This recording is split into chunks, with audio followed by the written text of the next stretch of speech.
Hello sa mga Bisaya din ha, sa Mindanao, sa Pinas, tanan Bisaya. Magsaba jud ko diri sa social media. Kay nang ulit ko, nakikaulitin ng isa ka content creator nga nag-post siya. Dira yang gi-post guys, oh. Ay nga nay awom sa naong. Sweet ginuna kayo sila. Ang problema lang kay maldita. Tandugunon kay utok.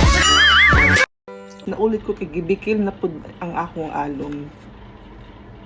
Wala ba ito magipangilabtan, wala ba magilabtan sa akong alom. Ganun biklon man gid ninyo ning among mga alom, ha? Diba? Pag mata na ko umugid, tingala ko nga mention ko sa akong bayaw. Tas muna akong nakita, grabe. Baka bad siya og morning.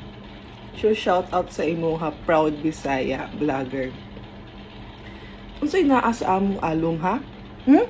Unsay naa sa akong alom? Gibikil ko nimo, proud Bisaya. Testing eh. Testing yan, makabulok akong maldita ba yun? Char!